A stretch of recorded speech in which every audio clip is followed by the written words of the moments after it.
आप अपना कीमती वक्त लेकर के आए। ये वक्त आपके आराम का वक्त है, लेकिन मुस्तफा के जिक्र के लिए आपने अपना कीमती वक्त कुर्बान कर दिया है। लेकिन आज के दौर में ये वक्त आराम का तो वक्त नहीं है, बल्कि हमारा नौजवान बिस्तर पे होगा, हाथ पे मोबाइल होगा और निगाहें मोबाइल के स्क्रीन पे होंगी और कुछ नहीं करता है। आधी से ज्यादा रात तो इसी में गुजर जाती है। उसके बाद जब उठने का वक्त आता है हमारा नौजवान सो जाता है। ऐ भोला सुन्नी मुसलमानों सुनो, अगर तुम फजर के वक्त सो गए तो कयामत तक सो जाओगे। तुम्हें जागना होगा, अपने अंदर एक जज्बा पैदा करो कि हमें जागना है। हमारा जो सोने का वक्त है वो सोने में गुजारेंगे, जो जागने का वक्त है उसे जाग करके गुजारेंगे। हजरात, मैं ज्यादा ना कह करके अपनी गुफ्तगू पे आता हूँ। अल्लाह रब्बे कायनात इरशाद फरमाता है, क़द जाअकुम मिनल्लाहि नूरुन व किताबुम मुबीन, तहकीक की आ गया तुम्हारे पास अल्लाह की जानिब से एक नूर और रोशन किताब। आपने उलमा से सुना होगा, इस नूर से मुराद नूरे मुस्तफा है और किताबे मुबीन से मुराद कुरान मजीद है। अब इन दोनों को रब्बे कायनात ने साथ में क्यों रखा? नूर को अलग, कुरान को अलग क्यों ना किया? दोनों का जिक्र एक साथ में क्यों किया? जरूरत क्या थी? आइए मिसाल से समझते हैं। दौरे हाजिर में सबसे ज्यादा तेजी के साथ तरक्की पाने वाला अगर कोई चीज है तो वो मोबाइल है। हर शख्स के हाथ में एक दो मोबाइल जरूर होते हैं। मोबाइल तरक्की पा रहा है और कंपनियां हैं और सामान तैयार करती हैं, माइक है और चीजें हैं, मशीनरी सामान है। लेकिन मोबाइल से तुमको मिसाल दूंगा, आप मोबाइल लेने के लिए जब दुकान पे जाएंगे, मोबाइल खरीदेंगे तो बॉक्स को खोलेंगे तो उसके अंदर एक छोटी सी किताब मिलेगी। किताब किस लिए है?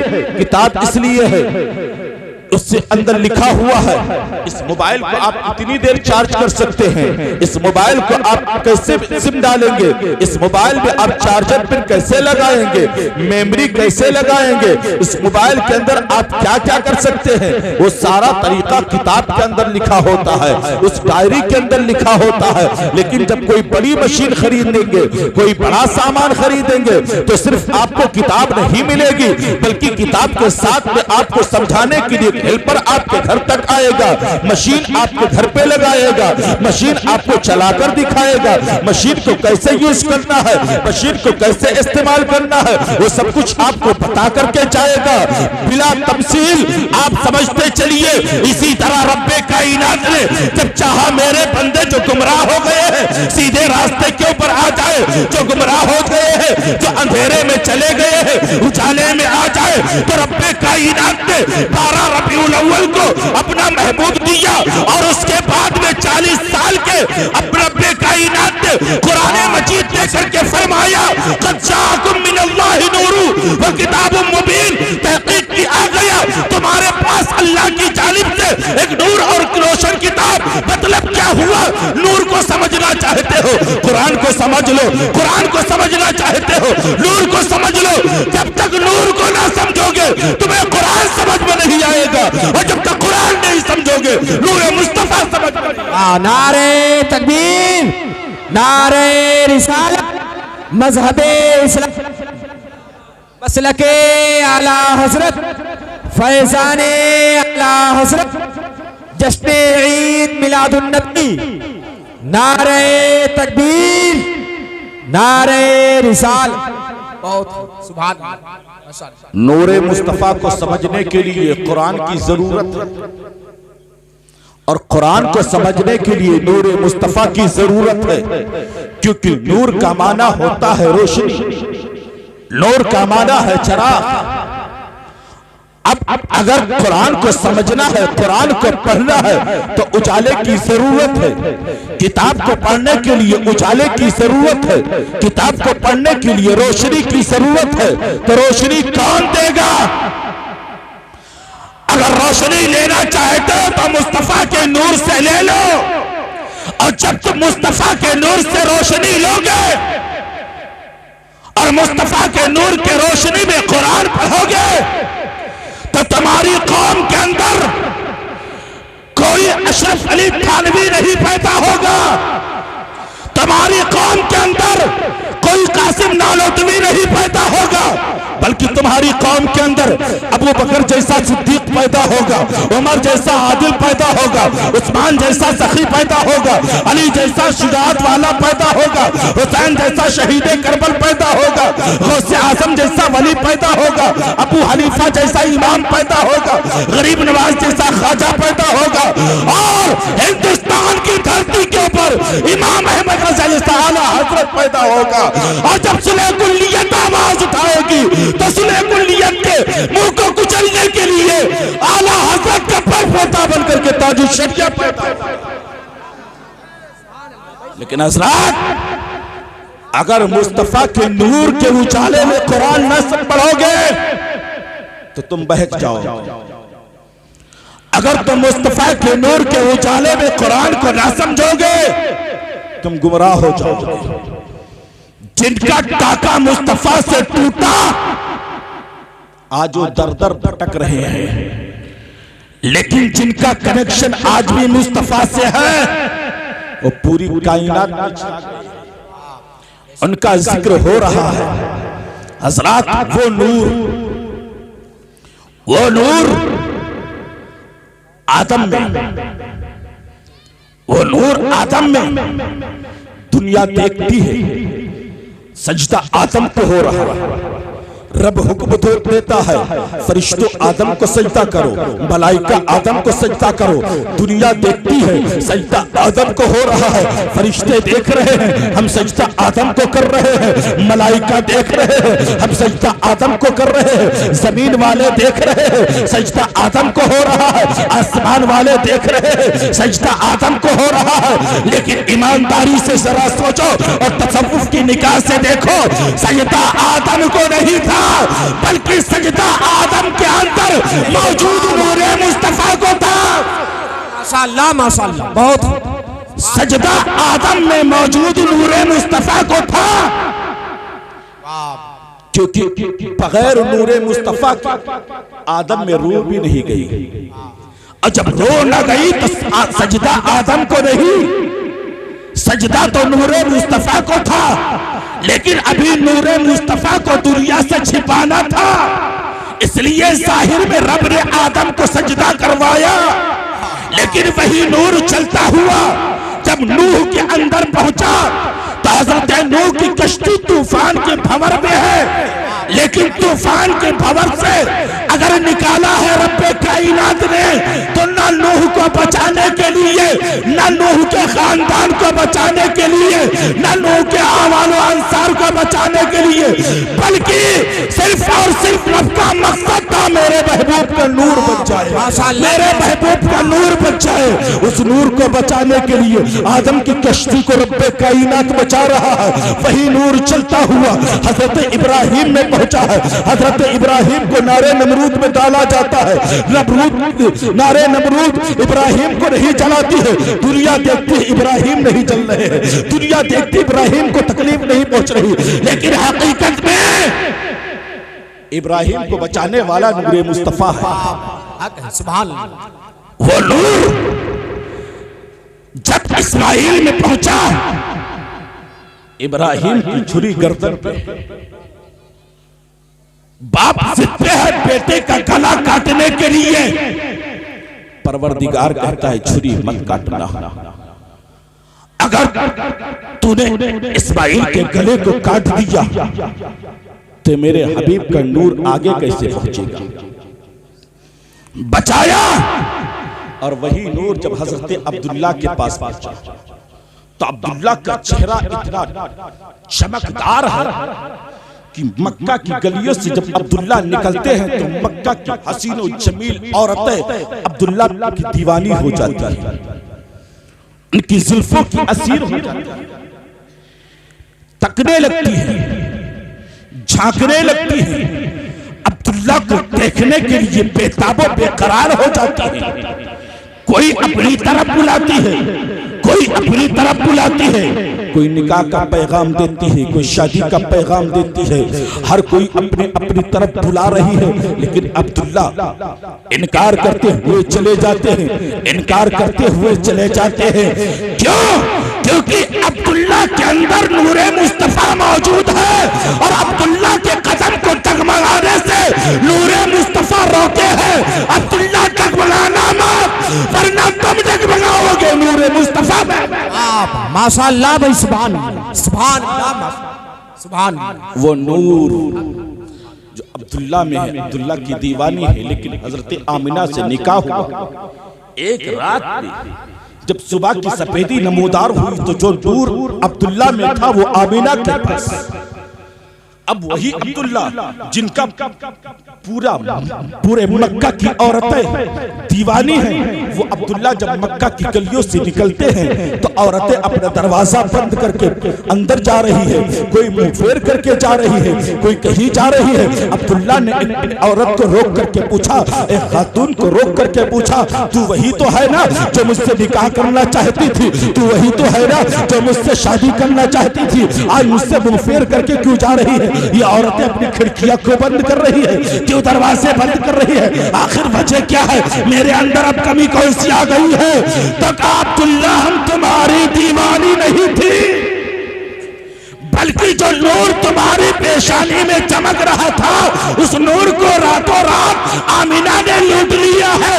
अब वो नूर तुम्हारे पास नहीं है, हम तो दीवानी नूर की थी तुम्हारी। नारे तकबीर, नारे रिसालत, मजहबे इस्लाम, मसलके आला हजरत, जश्न ईद मिलादुन नबी, उलमाए अहले सुन्नत, माहे रबीउन नूर, नारे तकबीर, नारे रिसालत। हज़रात, लेकिन वो नूर जब आमिना के पास पहुंचा तब आमिना का हाल क्या है? जब गुस्ल करती है, नहाती है, नालियों से जो पानी निकलता वो भी खुशबूदार है। आमिना जिधर जाती है खुशबू फूटती है। कभी हमारे और आपके नबी के दादा अब्दुल मुत्तलिब हिम्मत करते हैं कि आमिना से पूछे, आमिना तो कौन सा खुशबू इस्तेमाल करती है? लेकिन हजरत आमिना के चेहरे के अंदर वो रौब है, वो दबदबा है, हिम्मत नहीं होती है, पूछ नहीं पाते हैं।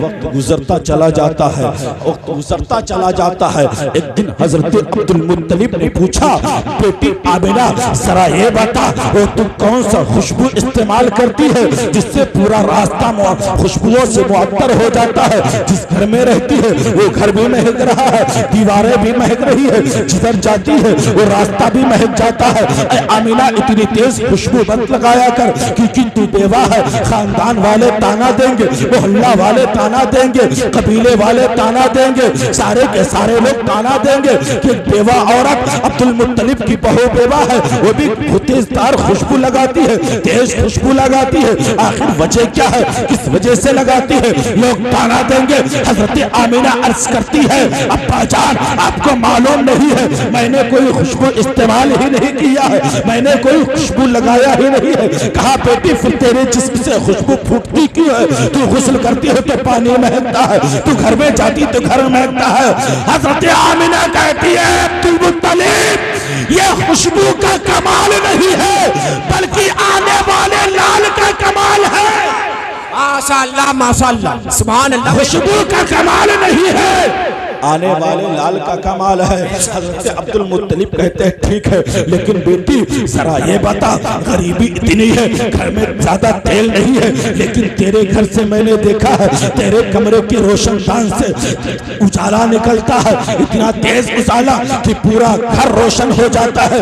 बेटी गरीबी है, तेल कम है, ज्यादा चिराग मत जलाया कर, थोड़ी देर जला करके बुझा दिया कर। हजरत आमिना कहती है, अब्बा मुत्तलिब हमने कोई चिराग नहीं जलाया है, हमने कोई चिराग नहीं जलाया है। मैं तो चिराग जलाती ही नहीं हूँ, चिराग को बुझा देती हूँ। बेटी फिर तेरा घर रोशन क्यों रहता है, तेरे रोशन जान से रोशनी क्यों निकलती है? अब्बा जान बचे ये है कि जब से मेरा लाल मेरे शिकम के अंदर आया है, उसी दिन से मेरा घर रोशन हो जाता है। अजीब अजीब शक्ल वाले लोग आते हैं, उससे मुलाकात करके चले जाते हैं। कोई कहता है आमीना तुझे मुबारक हो, तेरी गोद में ताजदारे अंबिया आने वाला है। कोई कहता है आमीना तुझे मुबारक हो, तेरी गोद में इमामुल अंबिया आने वाला है। कोई कहता है आमीना तुझे मुबारक हो, तेरी गोद में खत्मुल मुरसली आने वाला है। आमीना तुझे मुबारक हो, तेरी गोद में सारे नबियों का ताजदार आने वाला है, सारे नबियों का सरदार आने वाला है, आखिरी नबी आने वाला है। अब्बा जान अजीब अजीब शक्ल के लोग आते हैं, लंबे लंबे कद के लोग आते हैं और मुझे बशारत देकर के चले जाते हैं। अब्बा जान मेरे लाल के आने की वजह से खुशबू भी है और रोशनी भी है। बात यहाँ तक पहुँच गई है कि घर भी मुनव्वर है, घर भी मुअत्तर है।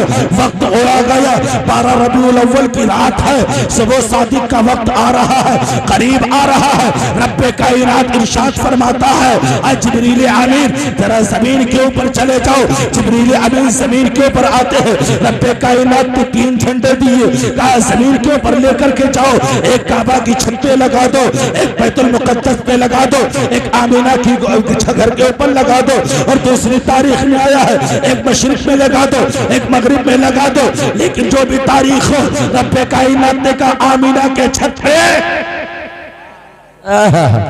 क्या बात है भाई, मौला माशाअल्लाह माशाअल्लाह। बहुत लगाया मुकद्दस है, बैतुल मुकद्दस पे लगाया, अजीम है, नबियों का मस्कन है, मुसलमानों का क़िबला ऊला है। लेकिन मौला आमीना के घर पे, आमीना के घर पे झंडा क्यों? झंडे पे एतराज करने वालों, रब से पूछ, आमीना के घर पे झंडा क्यों लगवाया? और जिब्रील अमीन से पूछ झंडा लगाया क्यों? तेरा अक्ल सुधर जाएगा, तेरा अकीदा सुधर जाएगा। क्यों? अर्ज किया मौला क्यों? आवाज आती है ताकि पूरी दुनिया को पता चल जाए आखिरी नबी जो आने वाला आ रहा है वो किसी और घर में नहीं बल्कि आमीना के घर में आ रहा है, अब्दुल्ला के घर में आ रहा है, अब्दुल मुत्तलिब के घर में आ रहा है। बहुत खूब, सुभान अल्लाह। नारे तकबीर, नारे रिसालत, सरकार की आमद, सुभान अल्लाह सुभान अल्लाह। बहुत खूब। पता चला कि सुन्नी झंडा क्यों लगाते हैं? ताकि दुनिया को पता चल जाए ये नबी के गद्दारों का घर नहीं है, नबी के वफादारों का घर है, नबी के गुलामों का घर है, नबी के दीवानों का घर है, नबी के मस्तानों का घर है, नबी के चाहने वालों का घर है। तभी तो किसी आशिक ने कहा, सुना है आप हर आशिक के घर तशरीफ लाते हैं। सुना है आप माशाअल्लाह हर आशिक के घर तशरीफ लाते हैं। सुभान अल्लाह सुभान भी हो जाए चरागा या रसूल अल्लाह। क्या कहना भाई, वाह वाह, बहुत खूब। ताकि पता चल जाए। आप कहीं जाते हैं, 12 रबीउल अव्वल का महीना है, आप किसी गांव में जाएंगे, जहां झट्ठा देखेंगे समझ जाएंगे ये सुन्नी का घर है। इस घर में नबी का मीलाद होता है। और मैं दावे से कहता हूं, नबी के मीलाद को जो शिर्क साबित कर दे, जो चोर की सजा वो मेरी सजा। अगर तुम नबी के मीलाद को शिर्क ठहराने पे उतर आए तो तुम्हारी ही दलील से तुम्हें मुशरिक साबित करके दिखाऊंगा। मीलाद का माना समझो, मीलाद का माना होता है पैदा होना, पैदाइश। अब रब पैदा ही नहीं हुआ है तो उसका मीलाद कैसे? रब किसी का औलाद नहीं, रब को किसी ने पैदा किया नहीं, रब हमेशा से है और हमेशा रहेगा। मुस्तफा पैदा हुए इसलिए हम मीलाद मनाते हैं। मीलाद मनाकर दुनिया को बताते हैं हम नबी को सब कुछ तो मानते हैं लेकिन खुदा नहीं मानते। नबी को सब कुछ तो मानते हैं, खुदा नहीं मानते। हजरत वो नूर आमिना के पास पहुंचा, झंडा लगाया गया। 12 रबीउल अव्वल की रात है। हजरत हव्वा, हजरत आसिया, हजरत मरियम, हजरत आमिना के घर आकर पहुंचती है। अब्दुल मुत्तलिब काबे का तवाफ कर रहे हैं। सुबह की सफेदी नमूदार होने वाली है, वक्त करीब आ रहा है। हजरत हव्वा तशरीफ लाती है। हजरत हव्वा ने सलाम किया, हजरत आमिना ने सलाम का जवाब दिया। पूछा कौन? वक्त घर के अंदर कोई नहीं है, कोई दाई नहीं है, कोई औरत नहीं है। आमिना की मदद करने वाली सारी कायनात, सारी इंसानियत की मां हजरत हव्वा पहुंचती है। सलाम अर्ज किया। सलाम अर्ज करने के बाद में हजरत आमिना ने पूछा कौन? कहा मैं आदम की बीवी हव्वा। क्या कहने भाई, ये ईसा की मां मरियम, माशाअल्लाह माशाअल्लाह। ये फिरौन की बीवी आसिया। नारे तकबीर, तकबीर, नारे रिसालत।